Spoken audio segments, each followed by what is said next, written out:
이 밤에 우리 함께 나눌 말씀은 야고보서 3장 1절에서 12절의 말씀입니다. 함께 나눌 말씀은 야고보서 3장 1절에서 우리 12절의 말씀을 우리 한 절씩 교독하시면서 보겠습니다. 야고보서 3장 1절에서 우리 12절의 말씀입니다. 제가 1절의 말씀을 먼저 읽겠습니다. 내 형제들아, 너희는 선생된 우리가 더 큰 심판받을 줄을 알고 많이 선생이 되지 말라. 우리가 다 실수가 많으니 만일 말에 실수가 없는 자면 곧 온전한 사람이라 능히 온 몸도 굴레 씌우니라.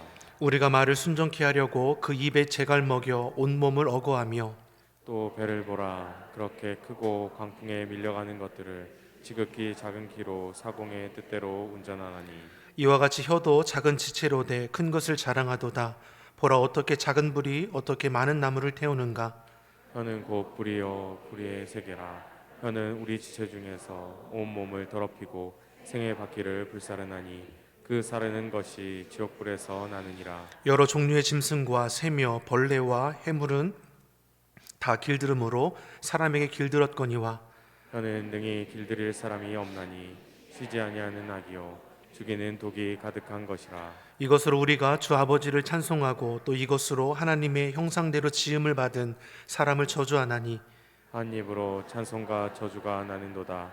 내 형제들아, 이것이 마땅치 아니하느니라. 샘이 한 구멍으로 어찌 단물과 쓴물을 내겠느냐.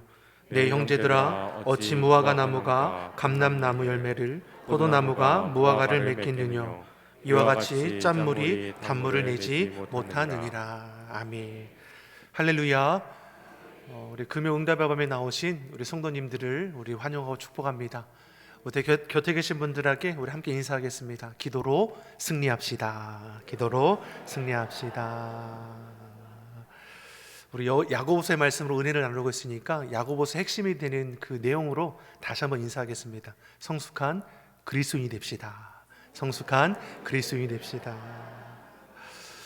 성경은 우리에게 말하죠. 그리스도의 장성한 분량에까지 자라기를 우리 바란다 말씀합니다. 자라야죠.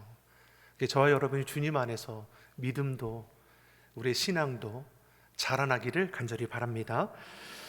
야고보서 1장에서 핍박과 박해론에 흩어질 수밖에 없는 우리 그리스도인들을 향해서 사도 야고보가 이제 권면하는 말씀이죠. 너희가 믿는 자로서 시련을 만나도 기쁘게 여기는 자가 되라는 겁니다. 신앙의 도전이 되는 것이죠. 시련을 만날 때 믿는 자들, 성숙한 그리스도인들은 기쁘게 여기며 능히 감당할 수 있다라는 것이죠. 2장에서는 뭐라고 말합니까? 믿음이 있다 하면서 행함이 없는 그 믿음에 대해 지적하는 거죠. 행함이 없는 믿음은 죽은 것이니 행함이 있는 믿음을 가지라 말씀합니다. 여러분, 우리의 믿음은 어떤 믿음이 되어야 합니까? 행함으로 나타낼 수 있는 믿음이 되어야 한다고 말씀하는 것이죠. 이어서 오늘 본문 3장에서는 어떠합니까? 믿는 자에게, 성숙한 그리스도인에게 한 가지 더 도전을 줍니다. 너희 말에 실수가 없도록 해라. 혀를 제어하는 사람이야말로 온전한 성숙한 그리스도인이라 우리에게 지금 말씀해 주는 것이죠. 이처럼 사도 야고보는 목자로서 예수님 믿어 구원받은 하나님의 자녀된 자들에게 행해야 할 실천적인 부분에 대해서 거듭 강조하고 있습니다. 목자로서 야고보의 고민은 믿는 자들의 신앙생활이 잘못되었다면 어디서부터 잘못되었는가? 교회가 문제가 있다면 어디에 문제가 있는 건가? 자신의 문제든 교회의 문제든 혹은 성도들 간의 문제든 문제가 있다면 어떤 문제이고 무엇이 잘못되어 문제가 발생했으면 해결할 점은 또 어디에 있는가? 야고보는 이처럼 실제적인 부분에 대해서 고민하고 또 권면하는 것을 우리에게 볼 수 있습니다. 그리고 그에 대한 결론은 오늘 본문이 우리에게 가르쳐 줍니다. 주로 우리 말에서 그 많은 문제들이 비롯된다는 겁니다. 공감이 되십니까? 참 혀는 작지만 사람을 살리기도 하고 죽이기도 한다고 오늘 우리 본문에서도 말씀하죠. 야고보서는 혀에 대해서 어떻게 정의합니까? 8절의 말씀을 우리 같이 한번 보겠습니다. 8절 같이 읽어보겠습니다. 혀는 능히 길들일 사람이 없나니 쉬지 아니하는 악이요 죽이는 독이 가득한 것이라. 아멘. 혀는 능히 길들일 사람이 없나니 쉬지 않는 악이요 죽이는 독이 가득한 것이라. 악하고 죽이는 독이 가득한 이 혀로 인해 문제가 많이 발생될 수밖에 없는 것이죠. 다시 말해 말이라고 다 같은 말이냐? 그렇지 않다는 겁니다. 사실 우리가 내뱉는 이 말은 주워 담지 못하죠. 그만큼 말에는 무엇이 따릅니까? 책임이 따르는 겁니다. 그러게 우리 믿는 자들은 어떻습니까? 말 한마디라도 책임지는 삶을 살아가야 하는 것이죠. 1절에서 우리에게 뭘 말씀했습니까? 우리 본문 1절의 말씀을 같이 읽어보겠습니다. 내 형제들아 너희는 선생된 우리가 더 큰 심판받을 줄 알고 많이 선생이 되지 말라. 아멘. 당시에 선생되고자 하는 사람이 많죠. 여기 선생은 랍비입니다. 랍비는 존경받는 자이지 않습니까? 랍비가 되고 싶은 자들이 많이 있을 것이죠. 그런데 야고보는 뭐라고 말합니까? 선생이 되고자 하는 사람들에게 너희가 선생이 되지 말아라. 이렇게 지금 권면하는 것이죠. 탈무드에 이런 내용이 있습니다. 만일 홍수가 나서 너를 낳아준 부모와 너를 가르치는 랍비가 같이 떠내려가는데 한 사람밖에 구할 수 없다면 너는 누구를 구하겠느냐? 질문이 어렵진 않죠? 어려운가요? 다시 한 번만 설명해 드리겠습니다. 홍수가 나서 나를 낳아준 부모와 나를 가르쳐준 랍비가 떠내려가는데 한 사람밖에 구할 수 없습니다. 그러면 누구를 구하는 겁니까? 어떻게 하겠습니까? 제가 뭐 정답 이렇다 저렇다고 해서 혼낼 그거 아니니까요. 편하게 얘기하셔도 됩니다. 탈무드에는 누구를 구하라고 말합니까? 랍비를 구하라고 말을 합니다. 나를 낳아준 부모도 중요하지만 나의 정신을 지도하고 나의 영혼을 지도하는 분을 더 소중히 여기라고 가르치는 것이죠. 이처럼 랍비에게는 무엇입니까? 랍비는 유대 교도들에게는 굉장한 존경을 받았다는 것입니다. 그만큼의 권위가 있었다는 것을 이야기하고 싶어서 얘기하는 것이지, 부모님과 제가 떠내려간다고 했을 때 부모님 먼저 구하십시오. 그게 맞죠. 그러한 자들에게 야고보가 말하는 것이 무엇입니까? 선생된 우리가 더 큰 심판 받을 줄 알고 많이 선생되지 말라는 것입니다. 분명 선생이 되는 건, 랍비가 되는 건 특권입니다. 그러나 특권인 동시에 무엇이 따릅니까? 책임이 따른다는 것을 잊지 말라는 것이죠. 참 종이 있는 반면에 사꾼도 있는 거 아닙니까? 예수님께서 말씀하신 가라지 비유를 우리는 기억해 보아야 합니다. 추수 때에, 즉 심판날에 뽑히게 될 가라지가 많다는 겁니다. 그러한 자들이 선생으로서 무엇을 가르칠 수 있겠습니까? 선생이 된다는 것은 그만큼 책임이 커지는 자리이고, 책임이 크다는 것은 무엇입니까? 하나님 앞에 섰을 때 받을 심판도 클 수 있다는 것이죠. 왜 그렇습니까? 가장 쉽게 지을 수 있는 죄, 그러면서도 가장 큰 죄가 우리 입술로 짓는 죄일 수 있기 때문입니다. 말하는 것이 얼마나 쉽습니까? 입에서 나오면 다 말이 되는 거 아닙니까? 그러나 그 결과가 얼마나 무서운지를 우리에게 말씀합니다. 그래서 선생이 되려는 사람이 많아서는 안 된다는 것이죠. 성숙한 성도는 남들에게 인정받고 높임받으려는 이 자세를 우리는 내려놓을 수 있어야 합니다. 믿는 자는 섬기는 자, 섬기는 종으로서의 자리에 설 수 있어야 하는 것이죠. 저와 여러분 믿는 자들이 섬기는 자의 자리에 설 수 있기를 간절히 바랍니다. 우리 시온성교회는 높임받으려는 사람이 많고 말이 앞서는 사람이 많은 것이 아니라 낮아지는 것을 기뻐하고 이웃을 섬기는 것을 즐거워하는 이들이 많은 교회가 되기를 예수님 이름으로 소망합니다. 이 땅의 큰 교회가 아니라 정말 주님 보시기에 아름답고 큰 교회가 되기를 간절히 바랍니다. 이어서 2절의 말씀을 한번 보겠습니다. 2절의 말씀 같이 읽어보겠습니다. 우리가 다 실수가 많으니 만일 말에 실수가 없는 자면 곧 온전한 사람이라 능히 온몸도 굴레에 씌우리라. 아멘. 야고보는 성도들에게 기준으로 무엇을 말하고 있습니까? 말에 실수가 없는 자가 온전한 사람, 성숙한 성도라고 지금 말하고 있습니다. 말에 실수가 없다는 것이 무엇입니까? 오늘 본문을 보면 혀를 제어할 줄 아는 자일 것입니다. 근데 실상은 어떠합니까? 우리 삶의 자리에서도 우리 말로 실수할 때가 얼마나 많이 있습니까? 굳이 하지 않아도 될 말을 해서 상처를 주기도 하고 곤욕을 당하는 일도 있죠. 감정이 폭발하며 참지 못하고 할 말과 하지 말아야 할 말을 구별하지 못할 때도 우리 안에 얼마나 있습니까? 물론 실수할 수 있지만 앞서 말한 것처럼 우리 입으로 혹 범죄의 자리에 나아가지 않도록 우리는 스스로를 제어할 수 있어야 하는 것이죠. 말로 짓는 죄는 결국 무엇입니까? 나를 다스리지 못하는 죄라고 할 수 있을 것입니다. 내 욕심을 다스리지 못해서, 내 몸을 다스리지 못해서, 내 마음을 다스리지 못해서 너무도 쉽게 속이는 말을 하고, 무시하는 말을 하고, 비난하는 말을 하고, 헐뜯는 말을 하고, 이간하는 말을 하고, 불평의 말을 하고, 때론 저주의 말도 쏟아냅니다.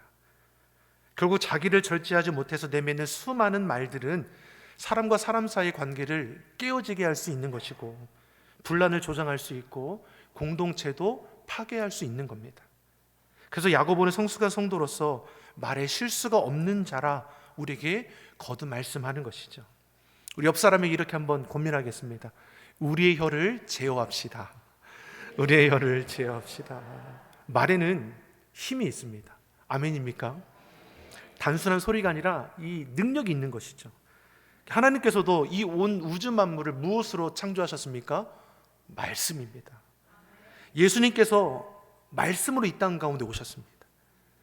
복음의 말씀은 죽은 영혼을 살립니다. 예수님께서 백부장의 그 신화를 말씀으로 고치셨습니다. 예수의 말씀은 시간과 공간을 초월해서 역사하는 것이죠. 이처럼 말에는 무엇입니까? 능력이 있습니다. 창조의 능력, 치유의 능력, 소송케 하는 능력이 있습니다. 말에는 격려하는 능력이 있고 사람을 움직이는 능력이 있습니다. 하나님의 형상을 닮은 우리가 사용하는 이 말에도 이러한 능력이 고스란히 담겨 있는 것이죠. 우리가 하는 말이 다른 사람의 그 삶을 선하게 변화시킬 수 있습니다. 우리가 하는 이 말이 약한 자를 강하게 하고 쓰러진 자를 일으켜 세워줄 수 있습니다. 그러나 반대로 파괴할 수 있는 능력도 우리 말에 있다는 것이죠. 가능성을 뭉개버리기도 하고, 희망을 꺾어버리기도 하고, 사람과 하나님 사이의 관계도 끊어놓을 수 있는 것도 우리의 말일 수 있는 겁니다. 그래서 2절에서 뭐랍니까? 말하기를 조심하라는 겁니다. 혀를 제어하여 말에 실수가 없게 하라고 우리에게 거듭 말씀하는 것이죠. 우리가 왜 혀를 제어할 수 있어야 합니까? 말에는 능력이 있죠. 파급력이 있기 때문입니다. 3절의 말씀을 같이 한번 보겠습니다. 3절의 말씀 같이 읽어보겠습니다. 우리가 말을 순정케 하려고 그 입에 재갈 메고 온 몸을 어거하며. 여기서 말은 타는 말입니다. 말이 사람보다 훨씬 크고 힘도 셉니다. 그러나 아무리 힘이 세고 덩치가 큰 말이라도 그 입에 재갈을 물려 넣으면 어떻습니까? 잡아 끌면 끌려오게 되어 있는 것이죠. 이처럼 우리 입에 재갈을 먹여서라도 우리의 입술의 말을 바르게 할 수 있도록 하라는 것이죠. 왜 그렇습니까? 말에는 파급력이 있기 때문입니다. 무엇보다 말이라는 그 큰 짐승이 재갈 하나에 이끌리는 것처럼 우리의 언어 생활이 우리의 인생을 이끌어가는 것이죠. 그래서 혀를 제어하라는 것입니다. 이에 대해 4절에서 더욱더 정확하게 비유로 말씀해 줍니다. 우리 4절의 말씀을 우리 같이 한번 보겠습니다.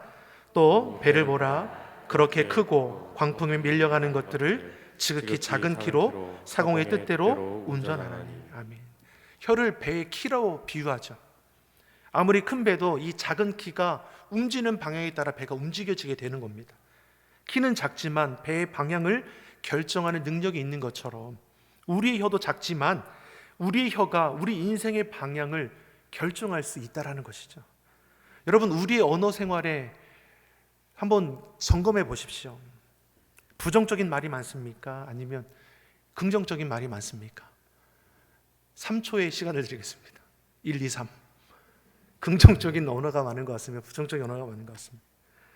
부정적인 언어를 많이 하는 사람은 그 인생이 어쩔 수 없습니다. 부정적인 방향으로 이끌릴 수밖에 없는 거죠. 매사에 불평과 불만이 가득하다면 그 안에서 선한 것이 나올 수 있는 것입니까? 그러나 그 언어에 긍정적인 사람은 그 언어에 따라 이끌려가게 될 것이죠. 작은 일에 일희일비하지 않을 것입니다. 이처럼 내가 하는 말이 내 인생의 방향과 삶의 모습을 결정짓을 수 있다는 것이죠. 그러니 우리 입술이 이왕이면 은혜롭고 선해야 합니다. 사랑하는 성도들, 우리 입술이 은혜로운 입술이 되길 소망합니다. 선한 입술로 쓰임받기를 간절히 바랍니다. 또 5절과 6절을 보면 이 혀에 대해서 불과 같다라고 비유합니다. 5절 6절의 말씀을 같이 한번 보겠습니다. 이와 같이 혀도 작은 지체로 돼 큰 것을 자랑하도다. 보라, 어떻게 작은 불이 어떻게 많은 나무를 태우는가. 혀는 곧 불이요 불의의 세계라. 혀는 우리 지체 중에서 온몸을 더럽히고 생의 바퀴를 불사르나니 그 사르는 것이 지옥불에서 나느니라. 아멘. 작은 불씨가 많은 나무를 태우고 산을 태워버리는 것처럼 작은 혀가 그러하다라고 말씀합니다. 특히 부정적인 이 말은 전염성이 강합니다. 우리의 말들을 잘 기억해 보십시오. 긍정적이고 적극적인 말보다는 부정적이고 소극적인 언어들이 더 많을 수 있습니다. 모이면 남을 칭찬하고 격려해주고 세워주는 말을 하는 것보다는 헌담을 하고 헐뜯는 이야기들이 혹시 우리 안에 더 많을 수도 있는 거죠. 상대방을 오히려 감싸주고 칭찬하고 격려하는 말을 하는 사람이 도리어 이상한 취급을 받을 수도 있는 경우도 있지 않습니까? 그렇다고 한다면 우리의 언어 생활에는 분명히 문제가 있을 것입니다. 그런 혀를 가리켜 어디서 나왔다라고 오늘 말씀합니까? 지옥불에서 났다라고 했습니다. 우리의 혀가 사단의 도구로 사용되지 않기를 간절히 바랍니다. 화면 내려주셔도 괜찮을 것 같아요. 가나안 땅을 정탐했던 12명의 정탐꾼 가운데 긍정적인 언어를 사용했던 사람은 여호수아와 갈렙 두 사람입니다. 나머지 10명은 어떻습니까? 부정적인 말을 다 쏟아내었습니다. 그것도 원망하면서 하나님께서 약속하신 땅을 악평했습니다. 말에는 파급력이 있죠. 부정적인 말에 이스라엘 백성들이 다 전염돼 버렸습니다. 저마다 원망하기를 시작하는 것이죠. 이처럼 긍정적인 말보다 부정적인 그 말의 파급력이 더 크다라는 것을 우리에게 알게 하죠. 그리고 그 결과가 무섭게 나타났습니다. 이스라엘 백성들이 40일이면 통과할 수 있는 이 광야가 40년에는 그 긴 시간 동안 연단받게 되지 않습니까? 그 세대 사람 중에 여호수아 갈렙 빼고는 다 가나안 땅에 들어가지 못했습니다. 사랑하는 성도 여러분, 말에는 결과가 따릅니다. 긍정적인 믿음의 언어를 사용했던 여호수아 갈렙은 약속의 땅 가나안에 들어가지만 나머지는 어떻습니까? 모두 광야에서 삶을 마치게 되었습니다. 작은 불씨가 온 산을 태우듯이 작은 여의 말 한마디가 우리 인생을 때로는 결정지을 수 있다는 것을 우리는 기억해 보아야 할 것입니다. 잠언 18장 21절에 이렇게 말씀합니다. 죽고 사는 것이 혀의 권세에 달렸다. 그렇기 때문에 말을 쉽게 해도 안 되고 함부로 해도 안 되는 겁니다. 이처럼 야고보는 성숙한 성도로서 혀를 제어할 것을 거듭 강조합니다. 사랑하는 성도 여러분, 믿는 자는 한 입으로 두말하는 자가 되지 말아야 하는 것이죠. 무슨 말입니까? 오늘 본문 9절 10절 우리 같이 한번 읽어보겠습니다. 이것으로 우리가 주 아버지를 찬송하고 또 이것으로 하나님의 형상대로 지음을 받은 사람을 저주하나니 한 입으로 찬송과 저주가 나는도다. 내 형제들아, 이것이 마땅치 아니하니라. 아멘. 한 입으로 무엇과 무엇이 나옵니까? 하나님을 찬송하기도 하고 또 사람을 저주하기도 한다는 것이죠. 주 아버지를 찬송한 그 입으로 하나님의 형상대로 지음받은 사람을 저주하는 것이 마땅치 않다라고 말씀합니다. 어떻게 구원받아 하나님의 자녀이 된 너희의 입술에서 하나님을 찬양하면서도 불구하고 그 입으로 하나님의 형상대로 지음받은 자를 저주할 수 있느냐? 그렇게 마땅치 않은 일들이 우리 안에서 비일비재 일어나는 것이죠. 또 11절 12절에 또 우리에게 뭘 말씀합니까? 11절 12절의 말씀 같이 보겠습니다. 샘이 한 구멍으로 어찌 단물과 쓴물을 내겠느냐? 내 형제들아, 어찌 무화과 나무가 감람 열매를 포도나무가 무화과를 맺겠느냐? 이와 같이 짠물이 단물을 내지 못하겠느니라. 아멘. 샘이 한 구멍에서 어찌 동시에 단물도 내고 쓴물도 낼 수 있겠습니까? 어떻게 무화과가 감람 열매를 맺고 포도나무가 무화과 열매를 맺을 수 있겠습니까? 어떻게 바닷물이 단물이 내겠습니까? 말도 되지 않는다라고 말하는 것이죠. 그런데 이와 같이 말도 안 되는 일이 왜 우리 입술에서 이루어지고 있느냐라고 우리에게 지금 가르치는 것이죠. 사랑하는 성도 여러분, 우리의 혀가, 우리의 말이 헛되이 쓰여지지 않기를 바랍니다. 우리의 말이 영혼을 살리고 관계를 회복케 하고 공동체를 경고케 하는 은혜의 말, 축복의 말이 되기를 예수님의 이름으로 축원합니다. 예수님께서 일찍이 제자들을 파송하시면서 너희가 나가 전도하는 곳이 어디든 가든 그곳에 평안을 빌라라고 하셨습니다. 어떤 경우에도 선한 마음으로 복을 빌어주라는 것이죠. 나를 해코지하는 사람일지라도, 나에게 상처를 주는 사람일지라도, 심지어 나에게 저주한다 해도 하나님의 사람은 복을 빌어줄 수 있어야 한다는 것입니다. 왜냐하면 그러한 자로 우리를 택하시고 불러주셨기 때문입니다. 베드로전서 3장 9절에 사도 베드로가 뭐라고 우리에게 도전을 줍니까? 베드로전서 3장 9절의 말씀을 같이 한번 보겠습니다. 악을 악으로 욕을 욕으로 갚지 말고 도리어 복을 빌라. 이를 위하여 너희가 부르심을 입었으니 이는 복을 유업으로 받게 하려 하심이라. 아멘. 하나님께서 우리를 두 가지 목적으로 불러주셨습니다. 하나는 복 받게 하시려고 불러주셨고, 다른 하나는 복을 빌어오는 자로 불러주셨습니다. 우리 입술이, 우리의 삶의 자리가 하나님 앞에 복된 삶이 될 뿐만 아니라 우리를 통해서 이웃이, 지역이 복받는 은혜가 있기를 간절히 소망합니다. 더 이상 우리 입에서 죽이는 말이나 허무는 말이나 무익한 말은 벗어버리고 하나님을 찬송하고 이웃을 축복할 수 있는 그런 믿음의 언어, 은혜의 언어가 되기를 간절히 소망합니다. 그래서 하나님 앞에 우리가 부끄럽지 않을 수 있도록 늘 주의 말씀 앞에 나를 쳐서 복종하며 그 주님의 그 은혜와 사랑을 닮아감을 통해서 하나님을 영화롭게 할 수 있기를 예수님의 이름으로 축원합니다. 기도하겠습니다. 사랑의 하나님 아버지, 우리를 주님의 보혈의 피로 구원하여 주시고 주의 자녀 삼아 주심을 감사합니다. 우리가 주님 앞에 바른 예배자로 서게 하여 주시옵소서. 우리 입술이 죄악된 입술이 되지 않게 하시고 주님을 찬양하는 입술이요 영혼을 살리는 입술이 되게 하여 주시옵소서. 감사드리며 예수님의 이름으로 기도드립니다. 아멘.